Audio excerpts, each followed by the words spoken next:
강혜신의 오늘의 미국.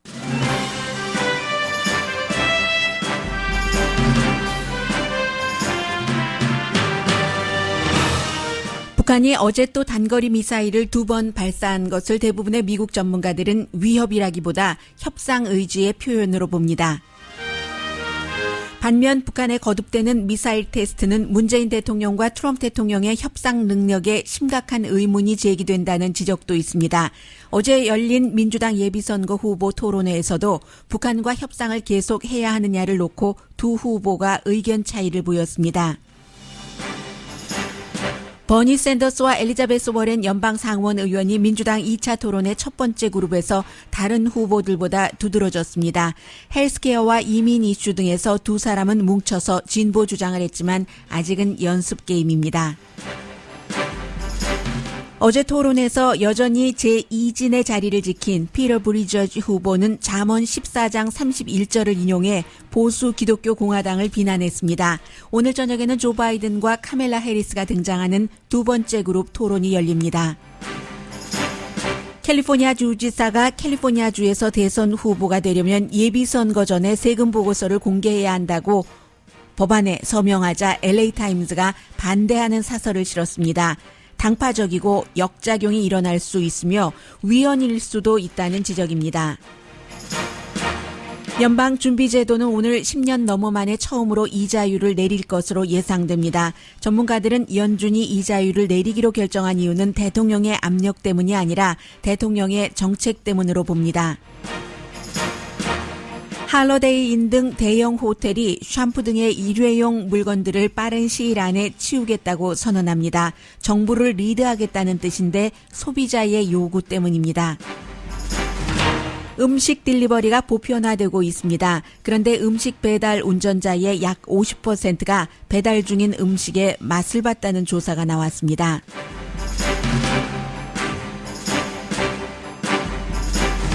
여러분 안녕하십니까? 오늘의 미국 강혜신입니다. 어제 좀 길게 하던데요. 저녁 5시부터 2시간 반 더 하던데요. 제1차 그 민주당 후보 일진이죠. 2차고 두 그룹으로 나누어서 일진이 있었고 오늘 저녁에 또 두 번째 있을 텐데 제가 헤드라인에서 말씀드린 것처럼 아무리 지금 CNN이 어제 주최를 했기 때문에 어제 하루 종일, 오늘 아침 하루 종일 내내, 하루 종일은 아니고 아침 내내 저 내용을 얘기해 본다 한들 아직은 연습 게임입니다.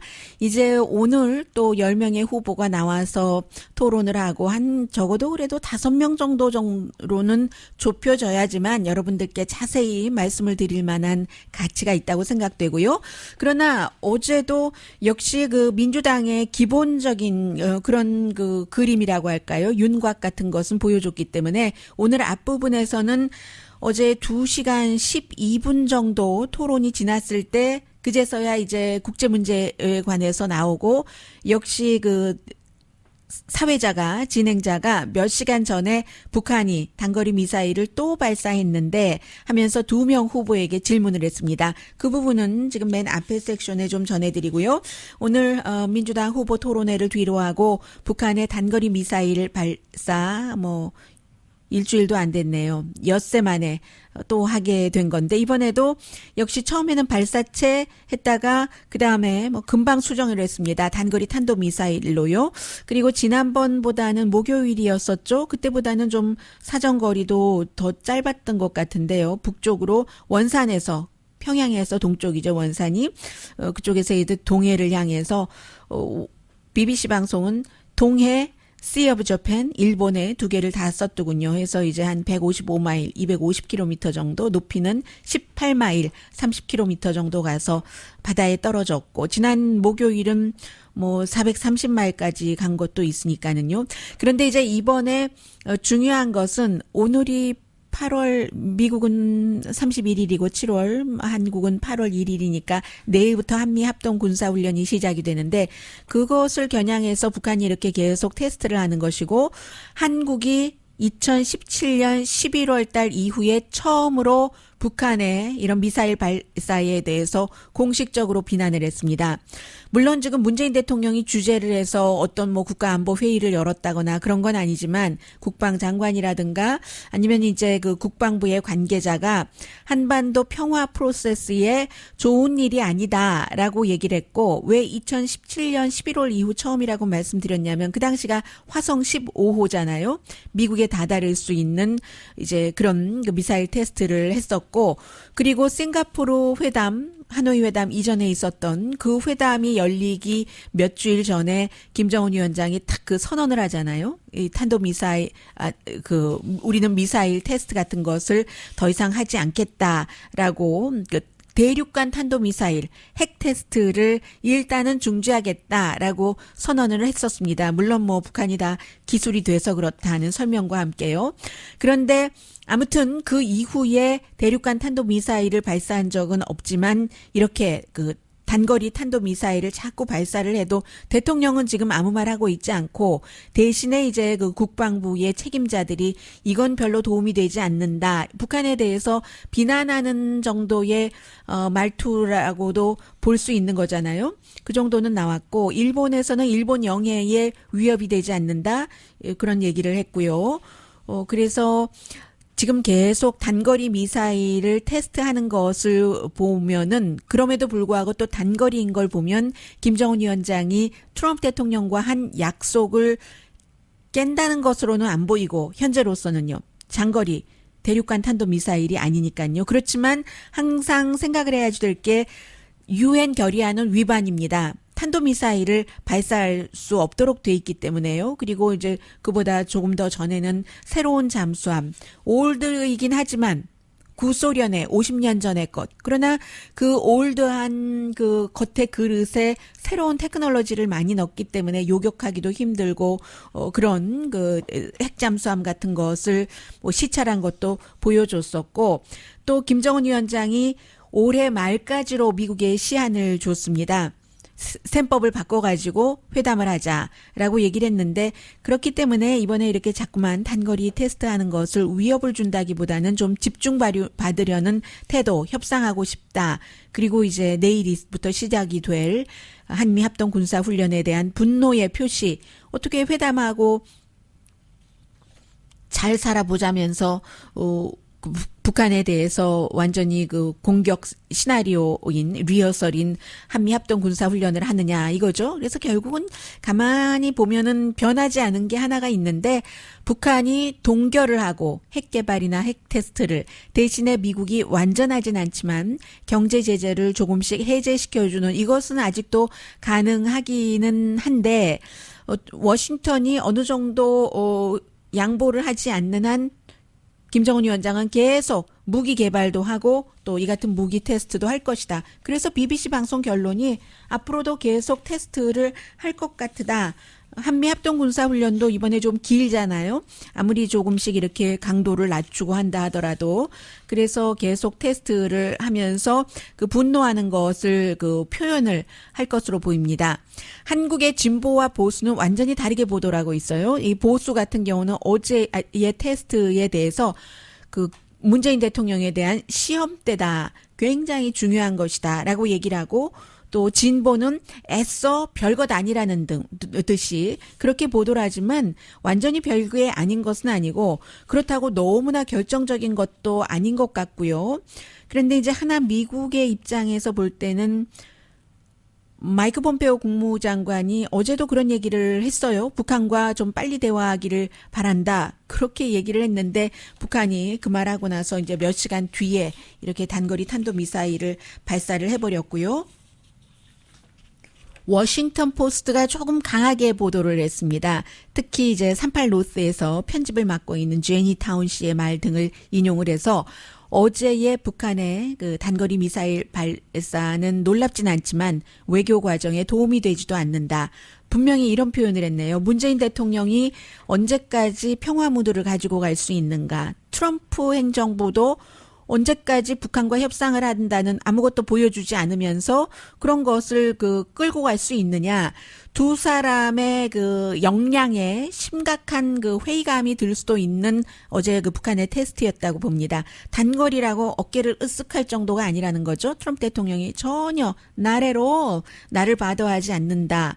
그렇게 볼 때 사람들이 아이 한국은 어쩌고 일본은 어쩌고 뭐 동맹국이잖아 뭐 이런 얘기를 하고 해도 나래로라고 얘기하는 그게 이제 중요하다는 거죠. 스캇 스나이더 씨처럼 북한에 대해서 오랜 동안 연구하는 사람들이 하는 얘기입니다. 지금은 이제 이분이 Council on 그 Foreign Relation 그 외교관계위원회에 있고요. 그리고 역시 이번에도 뭐 정확하게 미국에서는 미국의 그 합참의장 주한미군 대변인이네요. 리 피터스 대령이죠, 이분이. 우리 디테일한 것을 지금 뭐 조사 중이다. 그런데 이제 이번 것도 지난주와 마찬가지의 기술이라면 굉장히 어렵다고 하잖아요. RN, 그 23S에서 좀 저고도이고, 그리고는 또 뭐 올라갔다 내려갔다 하는 것을 하기 때문에 요격하기가 참 그 힘들고요. 잘 보이지도 않고 하는, 그래서 우리는 지금 보고 있다는 것이고, 트럼프 대통령이 직접적으로 어떤 말은 아직 안 한 것 같고요. 다만 이제 비슷한 시기에 지난주에 그 트럼프 대통령의 국가안보위원회의 멤버가 그 판문점에서 그 트럼프 대통령이 김정은에게 그 사진을 그 보내는 것을 전달을 했다고 하죠. 뭐 다른 얘기도 당연히 그 지금 미국으로서도 굉장히 협상을 하고 싶으니까 뭐 사진 주면서 그런저런 얘기도 뭐 하지 않았으리라는 법이 없겠죠. 당연히 어느 정도 의견을 교환을 한다던가 미국이 일방적으로 이랬으면 좋겠다 하고 어필을 한다던가 그렇지만 아무튼 사진을 보낸 것만은 분명한 것 같습니다. 트럼프 대통령이 그 싱가포르 회담이 끝나고 나서 김정은 위원장과 회담하고 사진을 찍어서 그 사진을 백악관에 프랑스와 미국은 정말로 중요한 관계이고 미국이 독립할 때 프랑스가 그 군대에 도움도 줬었고 해서 항상 그런 것을 그 대우를 하잖아요. 그런데 그 자리에 프랑스 대통령과 찍은 사진을 내리고 김정은 위원장과 찍은 사진을 올렸을 정도로 트럼프 대통령이 뭐 그런 거 좋아하고 그리고 싱가포르 회담 때 또 비디오까지 몇 분 동안 만들어서 쫙 보여주고 하기도 했잖아요. 그래서 지난주에 아무튼 그런 일은 있었던 것 같고 이제 중요한 것은 마이크 폼페오 국무장관이 방콕으로 갔으니까 동남아시아 경제안보회의를 하고 미팅 스케줄은 없습니다. 북한과. 다만 이제 북한 관계자들이 거기에 참석을 하고 또 그 태국 대사는 당연히 오고요. 그런데 아마 그 마이크 폼페오 국무장관의 카운트파트인 북한의 외무장관 리용호는 이번에 안 갈 것 같은데 뭐 리용호가 구태여 안 가더라도 다른 그 연결고리가 있기는 하니까 방콕에서 북한을 만날 수 있는 그런 기회가 있는 것 같고요. 최근에 이제 노동신문이라든가 중앙통신을 통해서 북한이 이런 그 미사일 테스트 같은 것을 하고는 한국의 군부도 군호전 세력이라고 하면서 비난을 하고 또 남조선 당국자 뭐 평화의 얼굴을 하고는 그렇게 뭐 무기도 미국에서 사들이고 이건 무슨 이중적 행태냐라고 노동신문에도 뭐 사설 비슷하게 썼는데 어제 그러니까 미사일을 발사한 테스트를 한 그날입니다. 우리 민족끼리니까 노동신문보다는 조금 그 무게감은 낮지만 어쨌든 제목 자체가 이중적 행태가 보여주는 것은 이고 그 가운데 보면은요.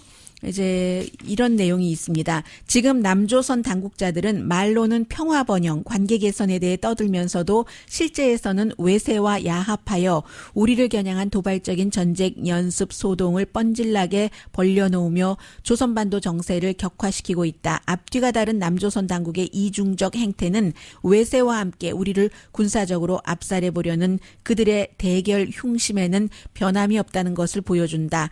돌이켜보면 여기가 중요한 것 같네요.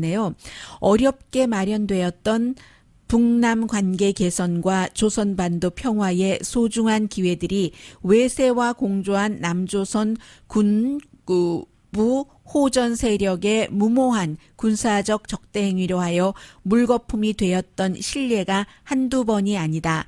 지금 그 불미스러운 지난날의 과거가 눈앞의 현실로 재현되고 있다. 이제 남북 합동 군사훈련을 향해서 하는 얘기고 문재인 대통령에게 하는 얘기이기도 하고 문재인 대통령은 지금 아무 말 안 하고 있고요. 어제 2시간 넘게 2시간 반 정도 이어진 민주당의 2차 예비선거 후보 토론회에서 이제 CNN에 사회자가 물어봤습니다. 지금 몇 시간 전에 이렇게 북한에서 단거리 미사일을 또 발사를 했는데 이런 북한과 미국이 협상을 해야지 되는가? 북한의 그 김정은 위원장과 미국 대통령이 만나지 말아야지 된다고 그동안 쭉 주장을 해왔던 탐 라이언 오하이오주의 하원 의원에게 먼저 물어봤습니다. Of North Korea, which just hours ago launched 2 short-range ballistic missiles for the second time in less than a week. Congressman, you said that you would not meet with North Korean dictator Kim Jong-un unless you were at least close to a deal. Now, Senator Klobuchar says that she would, quote, 네, 그리고는 always be 이제 willing 그 to meet 또 with leaders to 다른 상원 discuss 의원은 policies. 언제나 만나야지 Is that a 된다고 view wrong? 하는데 만나지 않아야 Yeah, I 된다고. think so. I love Amy Klobuchar, but I think she's wrong on this one. I don't think presidents of the United States meet with dictators. We saw what just happened. 지금 딕테이터 소리를 사회자와 미국의 그 팀 라이언 민주당의 예비선거 후보가 똑같이 얘기를 했습니다. 미국의 대통령이 북한의 김정은이라는 독재자를 만나서는 안 된다.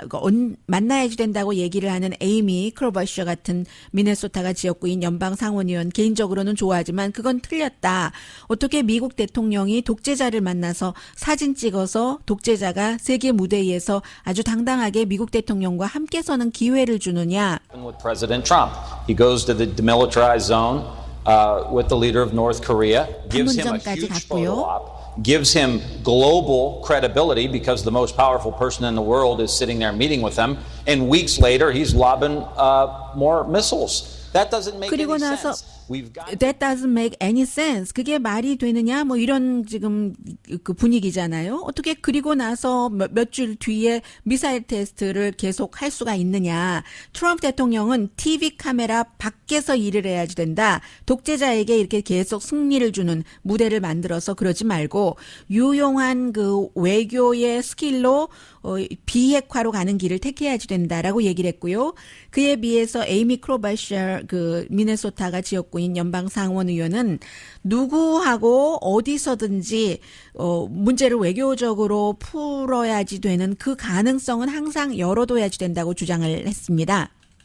I think we agree. I just think you have to leave open the possibility of meeting with anyone at any place. What I don't like is how this president has handled it. You've heard of the 문제는 트럼프 대통령이 이 이슈를 핸들하는 건데 뭐 트루먼이나 먼노나 그런 덕트린이 아니라 트럼프 대통령은 나 홀로 간다 이런 것을 하는 게 안 된다는 지적이었습니다. Truman Doctrine, the Monroe Doctrine. He's done the go it alone doctrine with the rest of the world. He's taken us out of the 네, climate. 북한에 대해서도 그렇고 모든 그 외교 다른 나라에 대해서 뭐 러시아의 그 블라디미르 푸틴과 조크도 하고 가깝게 하고 푸틴 뭐를 초대를 한다던가 이렇게 민주주의를 방해하도록 미국에 아니면 이렇게 김정은 위원장과도 그런 방식으로는 아니다라고 얘기를 해서 지금 여러분들께서 들어보신 이 두 의원, 한 사람은 연방 하원 의원이고 한 사람은 연방 상원 의원인데 지금 이 사람들이 민주당의 후보가 될 가능성은 그다지 많아 보이진 않습니다. 중도적인 입장이고요. 그렇지만 이 두 사람이 지금 한 얘기가 미국의 정치인들이 북한에 대해서 트럼프 대통령과 김정은 위원장의 그 여러 가지 협상이나 만남에 대해서 갖고 있는 대체적인 의견이다. 이렇게 생각하시면 되겠습니다.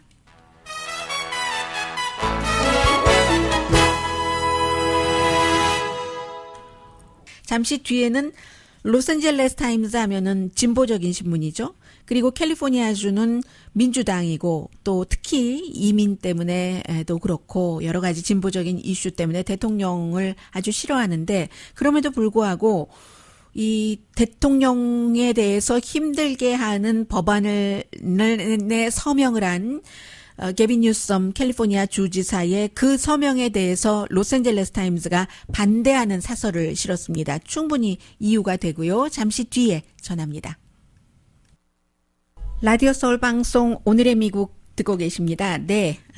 어제 그 민주당 예비선거 후보들의 2차 토론회는 분위기는 제가 늘 전해드리겠습니다. 핵심은 전해드려야지 될 것 같아요. 오늘의 미국에서 쭉 그 선거 때까지 같이 갈 텐데 기본적으로는 어제 10명이 나왔었죠. 그런데 아주 진보적인 두 사람, 그리고 이 두 사람이 가장 지금 지지율도 높고요. 버니 샌더스 상원의원과 엘리자베스 워렌 연방 상원의원 두 사람이 서로 공격하지 않을까 하고 예상들도 했었는데 전혀 그렇지 않고 힘을 합쳐서 다른 중도적인 사람들을 물리쳤다고 할까요? 어제 좀 그런 분위기였어요. 지금 20명 넘게 나왔는데 그 가운데서 5명만 일단 꼽아보면은 조 바이든 부통령 오늘 하죠. 카멜라 해리스도 오늘 하고 그리고 나머지 세 사람은 어제 했습니다. 버니 샌더스, 엘리자베스 워렌 그리고 그 피트 브리저즈. 이 사람 이름이 왜 이렇게 힘드냐면요. 아버지가 몰타에서 예전에 그 공부하러 와서 신학 공부도 했고 나중에 이제 대학교에서 노트르담 대학교에서 문학도 가르치고 했었던 사람입니다. 본인 뭐 군인이었고요. 아무튼 그래서 이런 5사람인데 어제 그 엘리자베스 워렌과 버니 샌더스가 굉장히 그 헬스케어 포 올이라든가 또 학자금도 다 이제 그 빚도 탕감해주고 무료로 하고 등록금 같은 것도 더 나아가서까지도 무료일 수도 있고 그런 것을 얘기를 했고 그에 비해서 좀 전에 말씀드린 피터 브리저즈라든가 아니면 텍사스의 그 비토 오로크 같은 사람이 조금 중도적이었고 어제 참 저는 이상했어요. 메릴랜드가 그 지역구였던 전에 하원 의원 존 그 딜라니 의원은 왜 그렇게 발언 기회를 많이 주는지 모르겠고 이 사람이 계속 사람들에게 얘기하기를 이거 지금 우리가 너무 민주당이 좌측으로 가고 있다 이런 얘기를 계속하니까 엘리자베스 워렌이 탁 나서서 아니 왜 할 수 없는 거가 이렇게 많다는 걸 얘기하는지 모르겠다 이런 얘기도 했고요. 아무튼 어제 처음으로 나온 어떤 또 온건한 그 레드 스테이트의 몬타나주의 그 주지사도 있었고요. 또 어제도 역시 지난번과 마찬가지로 그 메리안 윌리엄슨이라는 조금 새로운 영적인 지도자 같은 작가이기도 하고 이 사람은 여러 면에서 이제 박수도 많이 받았는데 전혀 될 가능성이 없기 때문에 크게 신경 쓰시지 않아도 되고요. 화제성인 거예요. 예를 들어서 어제 그 토론회가 열린 곳이 미시건주이기 때문에 미시건주의 플린트라는 곳에서 그때 먹는 물 때문에 지금도 그 사람들은 병물을 먹는다고 하는데 이게 그로스 포인트라는 곳에선 절대로 일어나지 않는 일이다. 플린트니까 일어나지. 예전에 무슨 그 폭동 사건이 사이구에서 있었을 때 그게 베버리힐에서 그렇다면 경찰이 금방 가서 다 막았을 거다. 똑같은 거예요. 화이트 피플이 사는. 왜냐하면 그로스 포인트가 아주 부자 화이트이 사는 곳이기 때문에요. 그런 얘기에서 굉장히 박수도 많이 받았지만 별 의미 없는 거고요. 다만 글쎄요, 더블 액트라고 할까요? 버니 샌더스와 엘리자베스 워렌이 헬스케어 팔러시 이런 것을 얘기를 하면서 너무 제약회사들이 돈 많이 벌고 보험회사들이 돈 많이 벌고 뭐 이런 것을 비난을 해서 누구나 다 헬스케어 for all 할 수 있다라고 하지만 이코노미스트는요. 민주당에서 지금 주장하는 헬스케어 for all 심지어 중간층의 어떤 비용까지 올리고 세금까지 올려서라도 헬스케어 for all 모든 사람에게 헬스케어를 주느냐 이 법안은 아니고 이 주장에 대해서는 트럼프 대통령이 build a wall 남쪽에 쫙 2,000마일을 벽을 세우겠다고 하는 것과 똑같다. 슬로건은 되지만 깃발을 높이 쳐드는 것은 되지만 완성하지 못할 것이다 라는 지적을 이코노미스트 같은 경우는 했고요. 그리고 또 불법 입국자에 대한 의견들도 참 달랐습니다. 가족을 분리하는 것에 대해서는 공화당에서조차 반대하지만 너무 불법 입국하는 사람들에 대해서 관대한 게 아닌가 뭐 이런 얘기들이 있었고요. 다이나믹한 것은 아직 나오지 않았거든요. 대강 분위기는 이랬습니다. 아무튼 옳은 것을 해야지 된다라고 주장하는 사람 뭐 엘리자베스 워렌처럼 현실 가능한 것을 뭐 해야지 된다라고 주장하는 사람 우리가 너무 엘리자베스 워렌이나 또 그 버니 샌더스처럼 가면은 공화당이 소셜리스트라고 우리를 몰아붙일 것이다. 뭐 이런 여러 가지 얘기들이 처음엔 분위기 좋았죠. 서로 악수하고 하면서요. 다 악수합니다. 서로 이제 Democrats win when we figure out what is right and we get out there and fight for it. I think Democrats win when we run on real solutions, not impossible promises. 뭐 정말로 실용적인 거 현실을 이루어야지 약속만 하지 말고 소셜리스트 얘기 나왔죠. 뭐 이런 얘기들을 쭉 하고 그리고는 이제 버니 샌더스와 엘리자베스 워렌이 아주 진보 중에 진보였기 때문에 어제 많은 의원들이 비난을 했어요. 메디케어 포 올이 말이나 되느냐? Folks, we have a choice. We road that Senator Sanders and Senator Warren want to take us with bad policies like Medicare for all, free everything, and impossible promises that'll turn off independent voters. 불가능한 약속해서 그 무당파의 유권자들 뒤로 돌아가게 하지 말아라. Seats in the House, and not one of those 40 Democrats. 네, 그랬더니 버니 샌더스 의원이 뭐라고 얘기를 하냐면 그거 잘못된 생각이다 뭐 이런 식으로 받았어요. I get a little bit tired of Democrats afraid of big ideas. I don't understand why anybody goes to all the trouble of running for president of the United States just to talk about what we really can't do and shouldn't fight for. 네, 이제 두 사람이 공동인 것 같잖아요. 나 정말 타이어하다. 왜 빅 아이디어에 대해서 그렇게 주춤주춤 하느냐 하고 엘리자베스 워렌도 왜 할 수 없느냐 뭐 이런 얘기를 해서 박수를 상당히 많이 받았고요. 네, 전체적으로 이런 분위기였습니다. 두 사람을 좀 중도적인 성향들이 비난을 하고 두 사람은 왜 그게 안 된다는 거냐, 이 머뭇거리면 안 돼, 뭐 이런 얘기를 했고요. 그리고 지난번에도 이제 비슷한 그 지적이 나왔는데, 인디애나주의 작은 마을에 굉장히 이 사람은 주목받아요. 이 핏 브리저지라는 그 시장이 그 성서의 그 잠언의 14장 31절을 인용을 하면서 이 사람은 37살이거든요. 가난한 사람을 압박하는 자는 그를 지은 그 주체를 멸시하는 거다. 뭐 이런 거잖아요. 그런 그 잠언을 인용을 하면서 최저임금에 대해서 이제 특히 이제 공화당의 상원이 최저임금에 대해서 지지를 하지 않고 그런 것에 대해서 얘기를 일단 했습니다. 그래서 오늘 아침에 팍스에서 팍스의 진행자들 또 컨트리뷰를 나와서 비난을 하던데요. 한번 들어보실까요? The minimum wage is just too low. And so-called conservative Christian senators right now in the Senate are blocking a bill to raise the minimum wage when Scripture says that whoever oppresses the poor taunts their maker. 네, so-called, 소위 conservative Christian 상원 의원들이 소위 보수적인 기독교인 상원 의원들이라는 사람이 최저임금을 막느냐?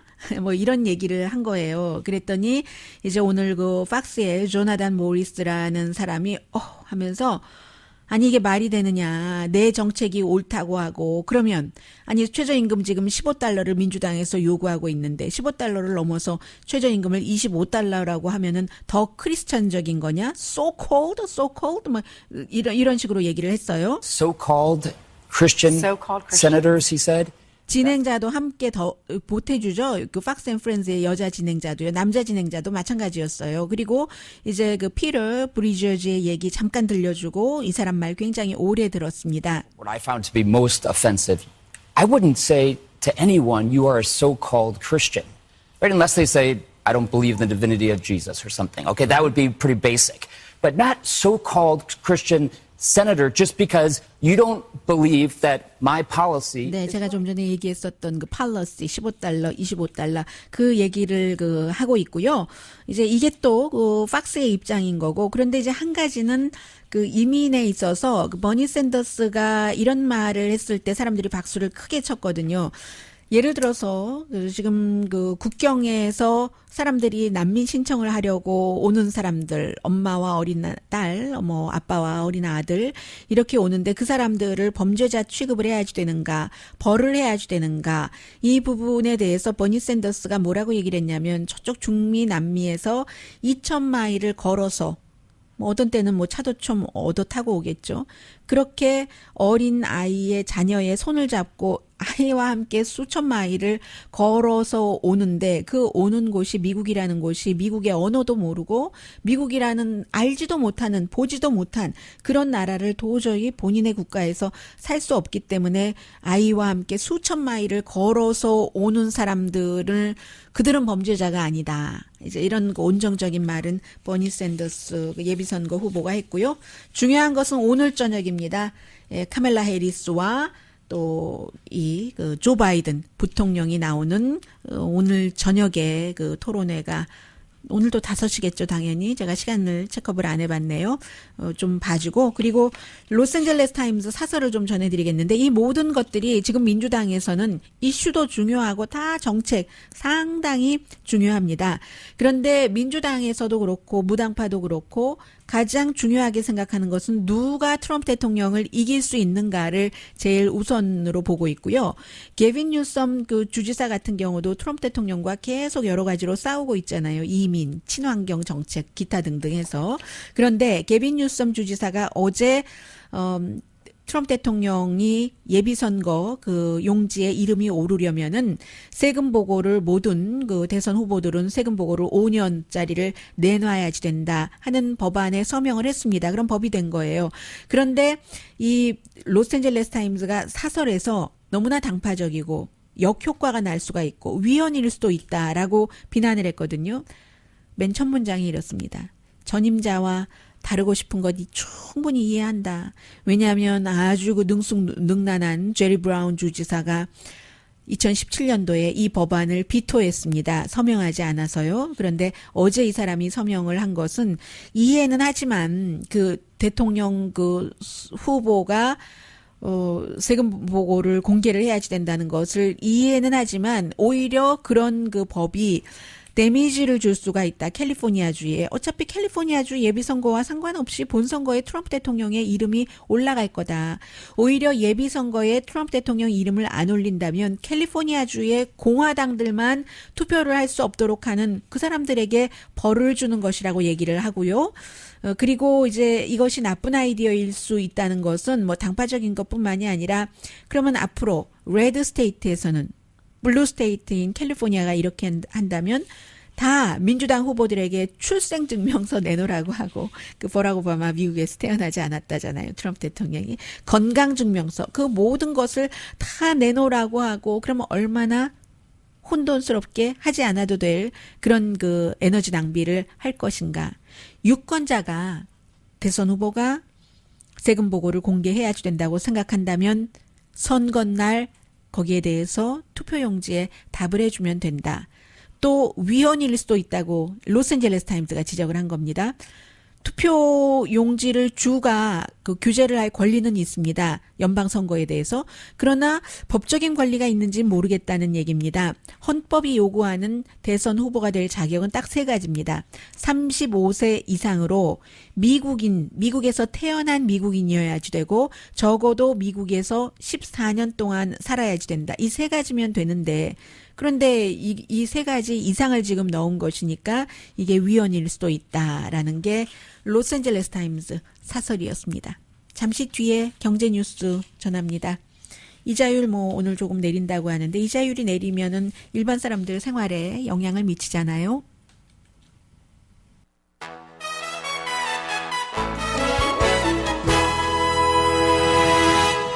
라디오 서울 방송 오늘의 미국 듣고 계십니다. 네, 0.25%포인트 기준금리 내릴 것으로 예상되고요. 지금 2.25에서 2.5니까 2.2에서 2.25 정도가 될 것 같습니다. 2008년 12월 이후에 처음입니다.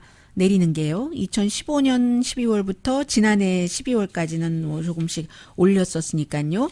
그래서 어제 말씀드린 것처럼 이렇게 될 경우 경제가 나빠질 때 경기가 연준이 쓸 무기를 내려놓는 것 아니야? 뭐 이런 얘기도 하고 있고 올해 2번 내지 3번 더 내릴 것이다 하는 예상도 있습니다만 그러나 이제 돌발 변수에 의해서 경제가 나빠지면 더 내리지는 못할 것 같고요. 오늘 로이터 통신이 그동안 그 트럼프 대통령이 내려야지 된다. 그것도 0.25% 난 만족할 수 없어라고 얘기를 했는데 연준이 대통령의 압박 때문에 내리는 것이 아닐 수도 있다. 그러나 트럼프 대통령의 정책 때문에는 내릴 수 있다. 무역 마찰 또 이런 것들 때문에 사람들이 뭐 투자도 잘 안 하고 그리고 이 무역 마찰 관세를 올린다고 하는 것은 미국 수입업자가 돈을 내야지 되는 것이기도 하지만 또 저쪽 나라에서도 미국에서 수출하는 그런 물품에 대해서 보복도 하고 다 윈윈은 아닌 것 같아요. 현재로 볼 때는.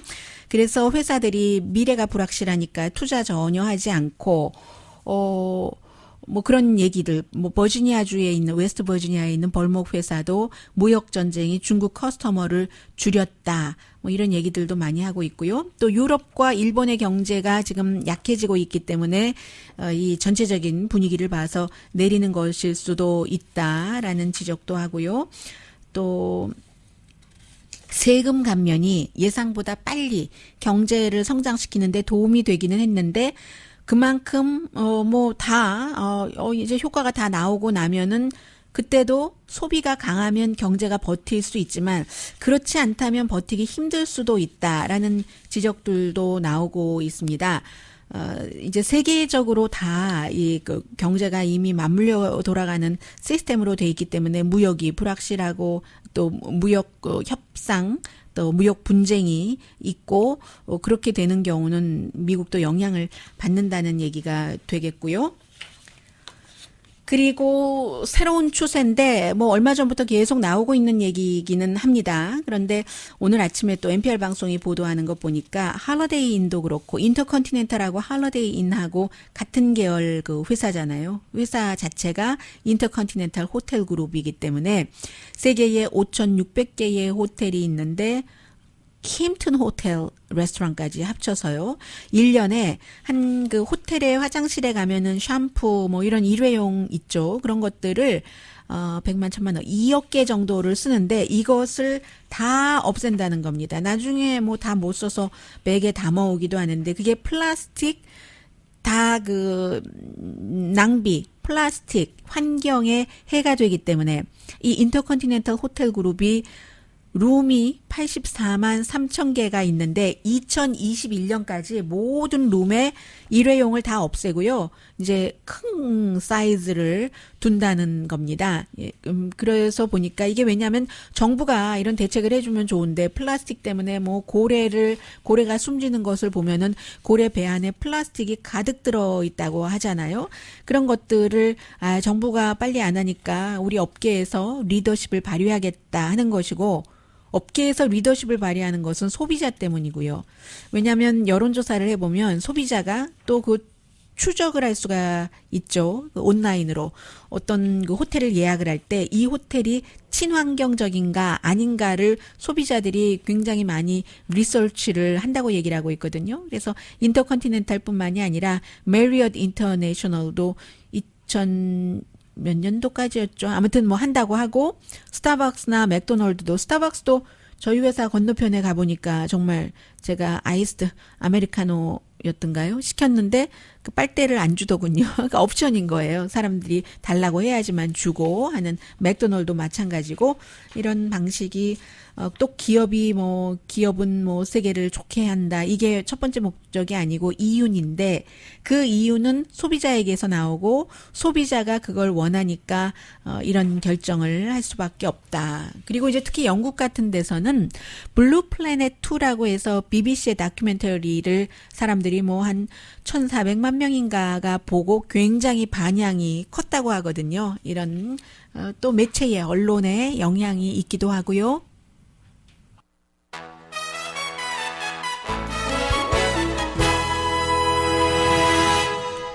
라디오 서울 방송 오늘의 미국 듣고 계십니다.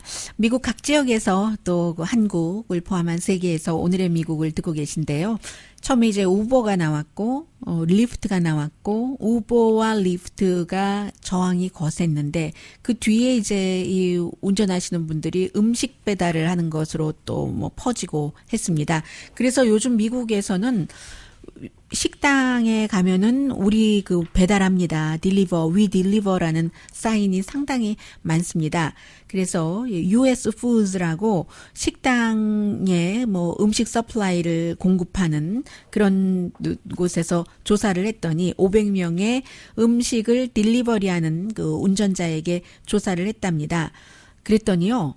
제가 헤드라인에 조금 잘못 썼네요. 54%의 운전자가 음식 배달을 할 때 옆에서 냄새가 나죠. 그러면 특히 배고플 땐 더 하겠어요. 먹고 싶은 유혹을 느낀답니다. 그 대상자는 18살에서 77살까지였고 중간 나이는 31살 딜리버리 하시는 분들, 음식 딜리버리 그 휴대폰 앱을 통해서 이 딜리버리를 그 사람들이 신청할 때 배달을 해 주시는 분들입니다. 54%가 먹고 싶다 하는 유혹을 느꼈고 그 유혹에 꺾인 분이 20% 정도는 된다고 하네요. 네. 그 가운데 54%의 반이니까 뭐 20%가 아니라 25% 정도 되네요. 운전자 5명 가운데 1명이 아니라 4명 가운데 1명이 그것을 결국은 맛을 봤다는 겁니다. 소비자에게 물어봤어요. 소비자는 10명 가운데 1명만 그게 무슨 큰 일이야. 음식 나눠 먹으면 되지 하고 나머지는 있을 수 없는 일이야. 먹는 건데. 그게 그럴 수가 있어? 해서 이제 방법을 여러 가지 찾고 있고 이미 포장을 진공 포장으로 하는 그런 경우가 있죠.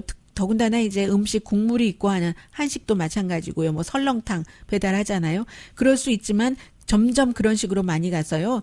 요즘에 뭐 한인 업체들도 그 협업을 많이 하고 계시는 뭐 포스트메이츠라든가 뭐 그룹허브라든가 이런 데서는 손님들에게 내 음식을 누군가가 먹은 것 같아 하고 의심스러우면 곧 신고를 해달라고 하고 조사를 하고 그 음식 배달원은 해고가 되고 어떤 경우는 괜히 오해받을 수도 있지 않나 이런 생각도 드는데요. 뭐 우버이트를 통해서 배달하시는 분들도 상당히 많으신데 앞으로 이제 이게 왜 이렇게 뉴스가 되냐면은 그 레스토랑에서 음식을 딜리버리 하는 게 점점 커진다는 얘기입니다.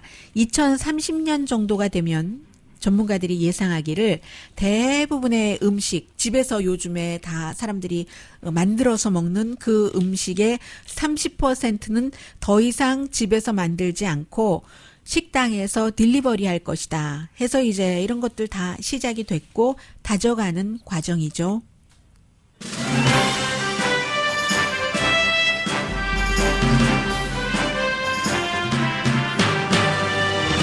뉴스 하는 사람들은 항상 좋은 뉴스 없는가 찾게 되잖아요. 왜 미슐랭 하면은 뭐 세계 어디 식당이 좋아. 이것도 좀 차별이 있어요. 샌프란시스코 쪽에 많고 동부 쪽에 많고 파리에 많고 하는데 이 미슐랭이 싱가포르에 있는 한 뭐 처음에는 푸드 트럭처럼 해서 했는데 아주 그 치킨을 잘 양념을 해서 엉클에게 배웠다고 하는 젊은 분인데 이분의 그 식당을 올려놨더니 사람이 그렇게 많다는 것 아니겠어요. 가격은 안 올린답니다. 그 이후에 많은 것이 변했지만 1달러 50센트, 2달러 정도 한다고요. 이런 거 너무 좋아요. 허커 센터라는 식당입니다.